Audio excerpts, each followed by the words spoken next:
Hey there, it's Tom Ryan, founder and CEO of ICR. Before we get into the next episode, I wanted to ask that you subscribe to the show. It'll help us get even more unique and interesting guests on the podcast and in turn continue to educate management teams and the growing ecosystem that creates value for fast-growing private and public companies. And while you're at it, head over to Apple Podcasts and leave us a 5-star rating. Very much appreciated. The guys on the East Coast were like, you mean I don't have to wear that animal logo on my chest anymore? And the guys on the West Coast were like, I can actually put on a collared shirt and I still feel like I'm close to home. When John O'Donnell founded Johnnie-O in 2005, his goal was to create a brand that melded East Coast prep and West Coast surf culture. 20 years later, you'll find their iconic surfer logo in any one of their 16 freestanding retail locations, as well as golf pro shops and menswear stores across the country. When I really said, wow, we got something going here, is when I'd walk into different fine men's retail stores that are very respected and been in business for a long time that have Johnnie-O front and center in their store for consumers to see when they walk in. My name is Tom Ryan, and this is Welcome to the Arena, the ICR podcast. Each week, I sit down with today's business leaders to give you an inside scoop on some of America's most prosperous public companies, their origins, their challenges, and the keys to their success. Today, we're sitting down with John O'Donnell, founder of Johnnie-O, the branded lifestyle apparel company that we've all come to know and love. John was born in St. Louis, Missouri, raised in the suburbs of Chicago, and after graduating from UCLA, he spent 10 years selling radio and television advertising in Madison and Chicago. He returned to LA in 1997 and took a job with the Golf Channel. Then in 2005, he launched Johnnie-O, and it's since grown into an incredible brand and a great American success story. Let's enter the arena with John O'Donnell.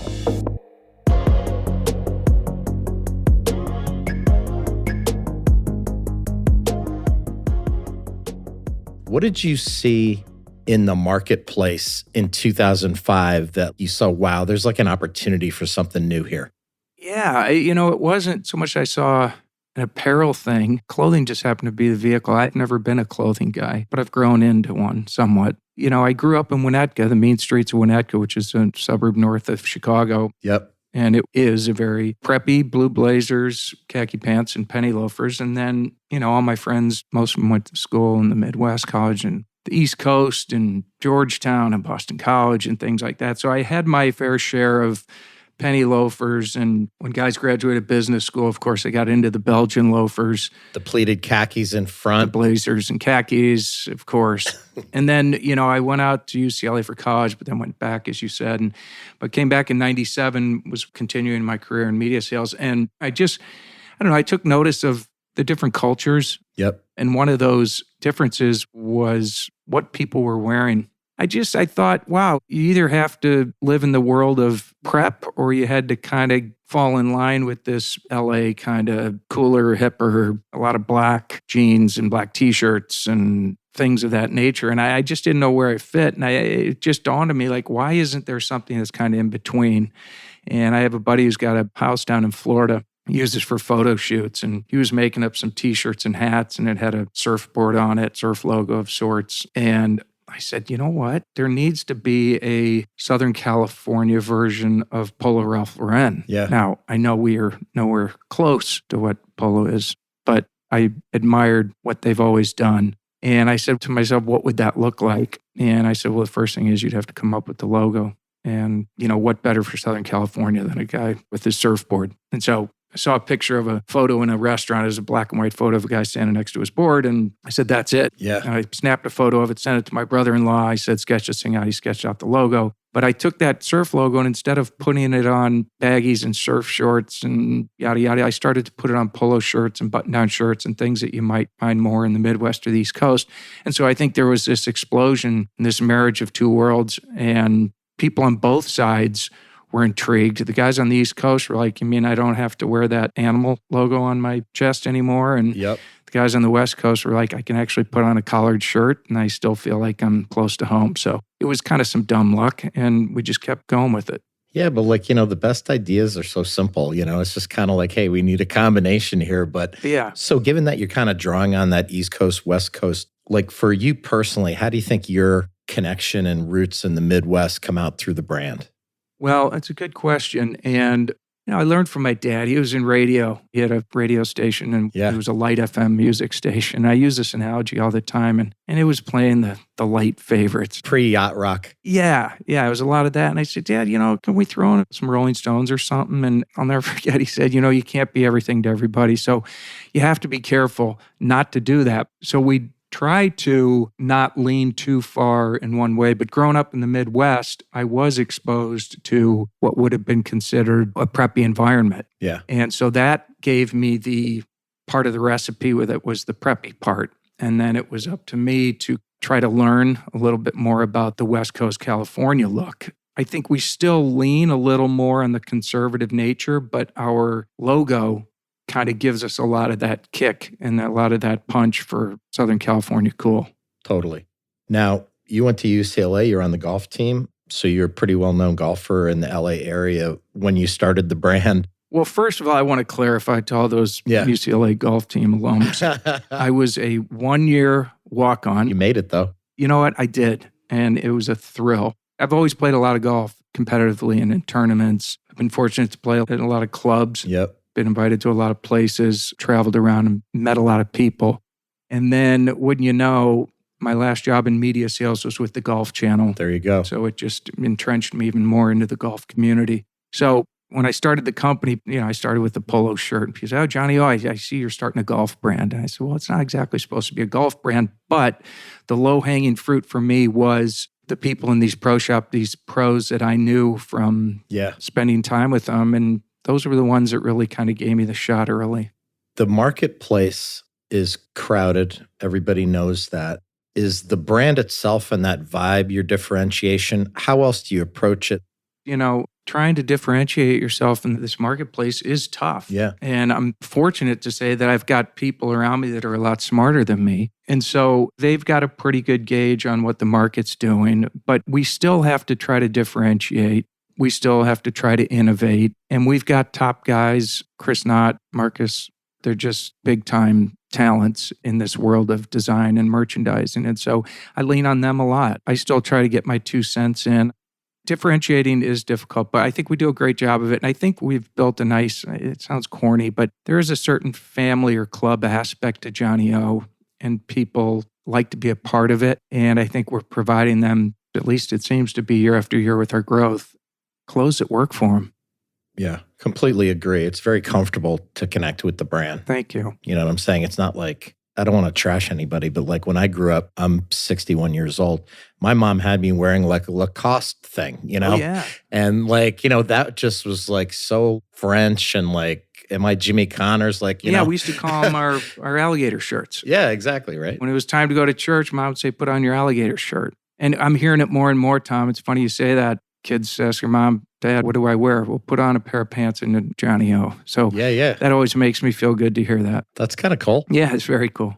You talked about the evolution of the company, but I'd love to know the very beginning, like what was the first 2 years like? Probably like chaos and struggle and insecurity and everything, right? All the above, and none of that's gone. That's there you go. It still remains. Yeah. But it was literally, I had a 2-bedroom condo, and my second bedroom became this office, and I was just deluged in paper and stuff. I mean, I started off buying my polos from a wholesaler and taking them to a embroidery shop in downtown LA and getting them hit with the logo, and found a place that could make a label, and they stitched the label in, and it was a 3-stop shop for 120 pieces that I was hoping I could sell. And it was really out of my second bedroom. And then I just started to cobble it together with people. And then my savior, Katie Daly Benjamin, appeared, and she's our current COO and has been with us for 18 years or something. And, we wouldn't be here without her.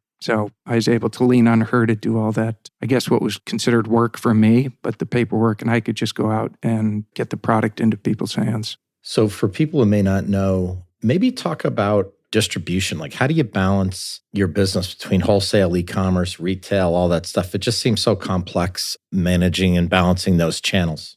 It is the different channels, and, all of them feed off each other. You've got the wholesale channel consisting of green grass, which are the golf shops, and then specialty, which would be off-course men's shops. And then you've got e-commerce. We've got our corporate, which has become a monster for us with our new NFL license, Major League Baseball, NHL, our NCAA, and they all feed off each other. And we've got department heads for each that are kind of running their business. And the synergies, they work. They work. You might see some different products in the corporate department than you will say for some of our fine men retailers, but everyone knows what the goal is and works together, and the production and design team provides the product to make it that much easier for them to go out and sell it.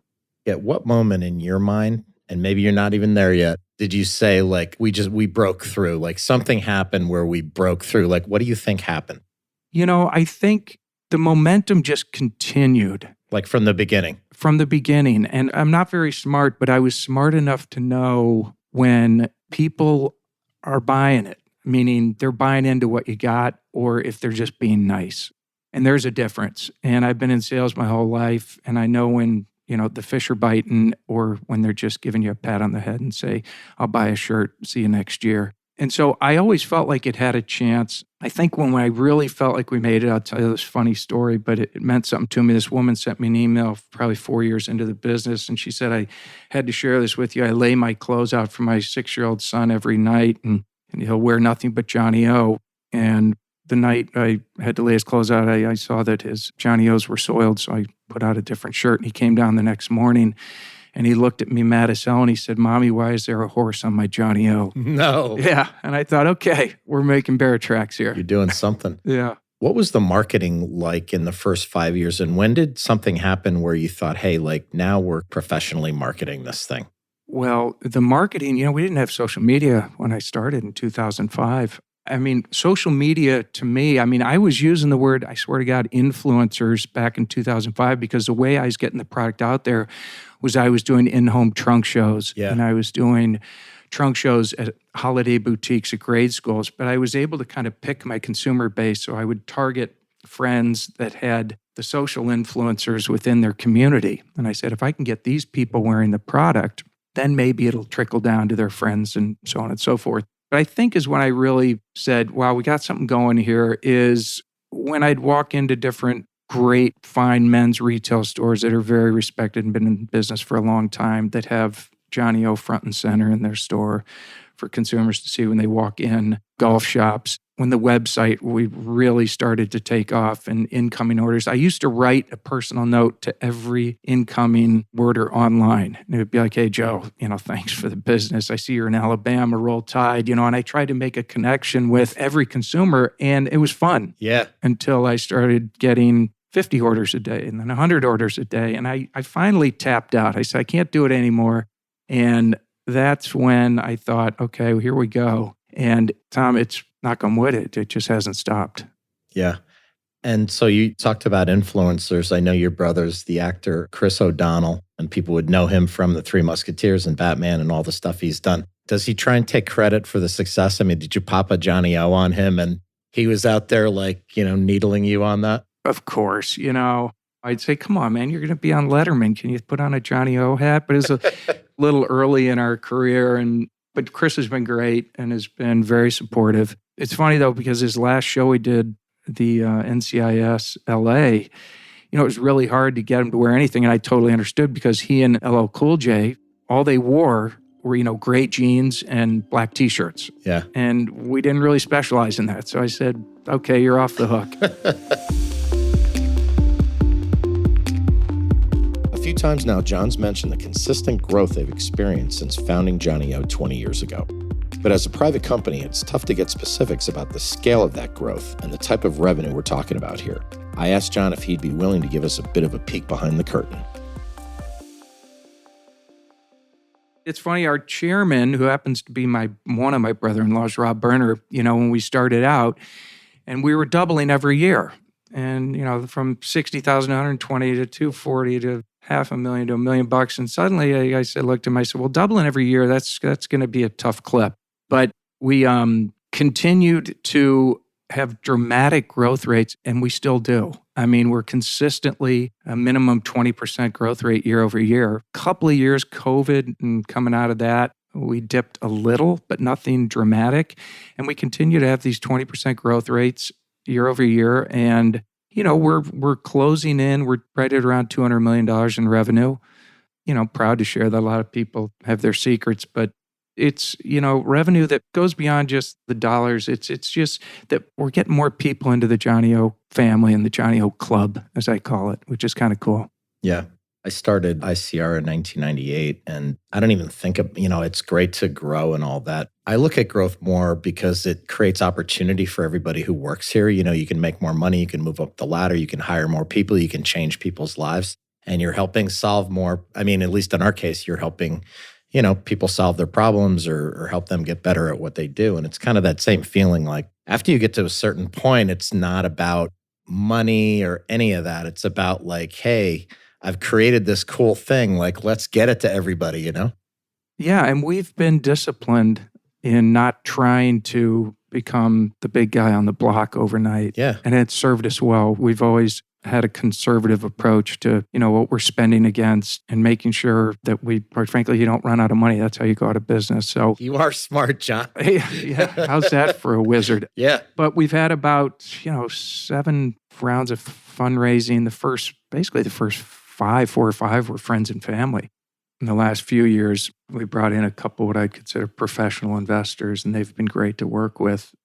And I leave that part of the business up to our chairman and our CEO, Dave Gatto, who are, let's just say, I'm in good hands. Good. It's a very comfortable place to be. It is. It is. How hard is it to break into the women's business with the Johnnie-O logo and all of that? Has that been tough? Because the vibe and the style, I think, has a place with women too, right? Ooh, that's a good question.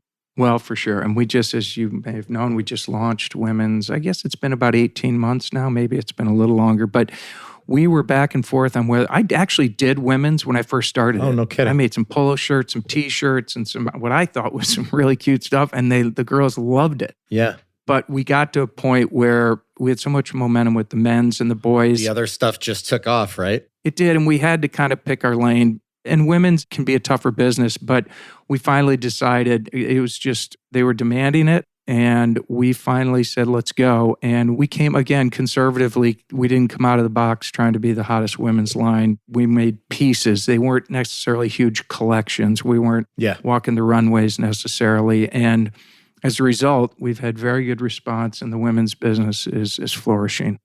What are other growth avenues, whether it's geographically, global, all that stuff? How do you think about that? Yeah. Well, again, that's high-level stuff. But, you talk about international, what are the opportunities internationally? Caitlin was asking me earlier, how many freestanding Johnnie-O stores do we have? I think we're up to about 16. But if you look at some of the people in our space, they might have upwards of 60, 80 to 100 to 150 stores. So, that's something that our team will continue to look at. Lord knows the website e-com is, that's, what do you got, 380 million shoppers. That's just remains to be the biggest opportunity, I think, because there are not many golf shops left that we're not in and men's stores that we're not in. We've got very, very good coverage there. We're always talking about different avenues to bring in more people to the party. Yeah. What happened in April of this year when tariffs were announced? Was that terrifying to you guys? That's a good question. Yeah. I wasn't deep into it, but I can top line it with, we've done very well, relatively speaking. Our partners have been amazing, the factories and so on and so forth. Our team's been working really hard operationally. We actually started to do less and less product in China. I know we've done a lot of our footwear in China, but we didn't have too much exposure there. But when you get into India and Vietnam, I know that we were having some pain points there. But we've really, the team, I say we, but they really have done it, the heavy lifting, have done a great job. And we're going to feel it for sure in our profit this year.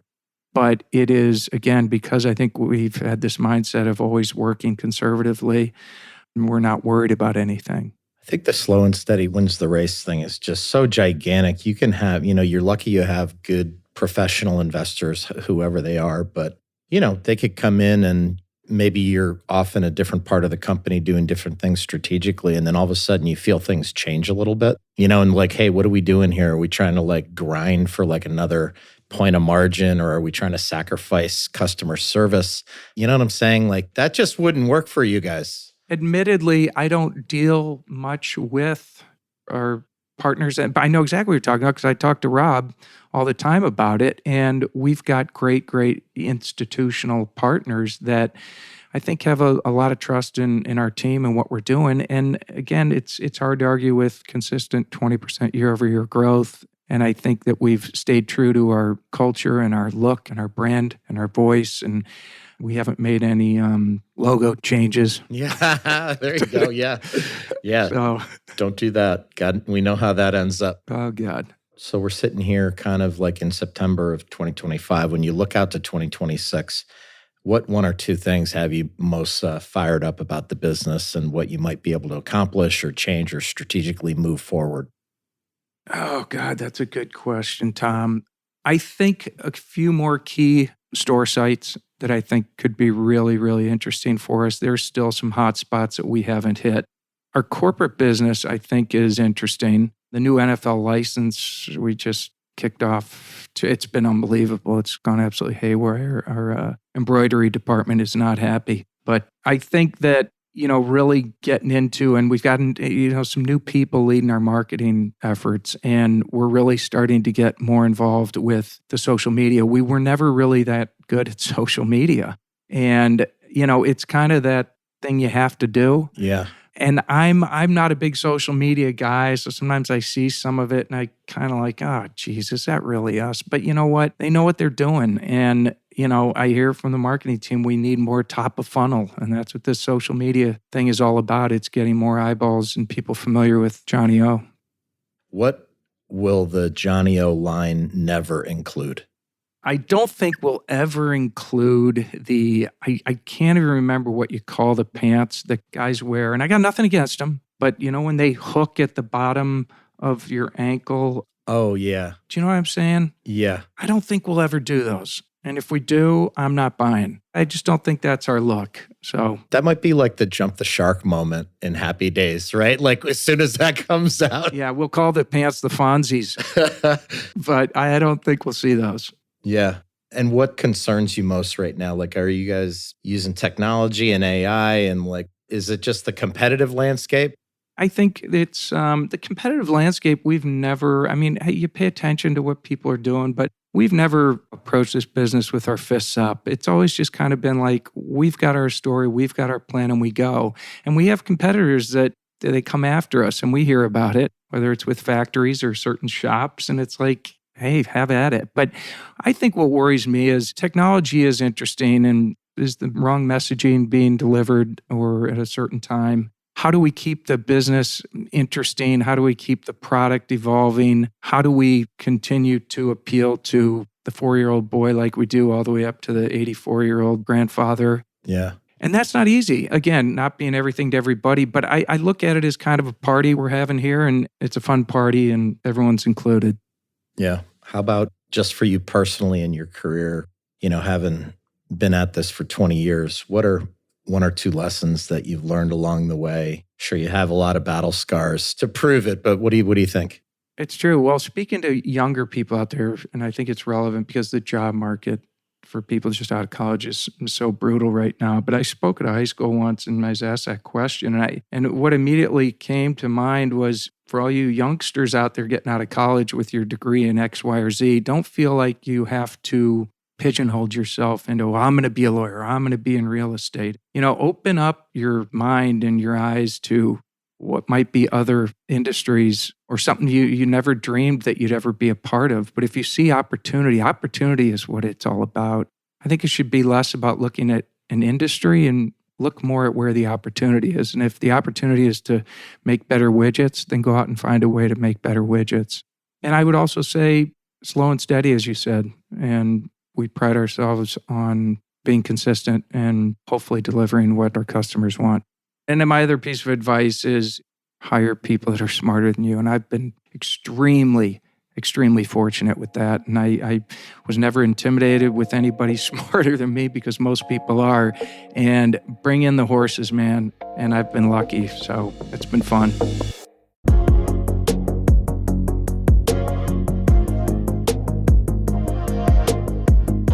That was John O'Donnell, founder of Johnnie-O. John and the team have built such a comfortable brand to connect with. And by taking that slow and steady approach, not trying to be too much to too many people, they've managed to foster incredible brand loyalty among their customers, leading to some really impressive and consistent growth. I look forward to seeing Johnnie-O continue to grow, and I'm sure we'll see that surfer logo pop up in even more shops and high-end stores in the future. I'm Tom Ryan. We'll see you next time back in the arena. References to specific stocks are not intended to be recommendations for specific trading behavior. Comments presented on this podcast are intended for informational and educational purposes only, and do not represent opinions or recommendations on whether to buy, sell, or hold shares of a particular stock. All investors are advised to conduct their own independent research into individual stocks before making a trading decision. In addition, investors are advised that past stock performance is no guarantee of future price performance.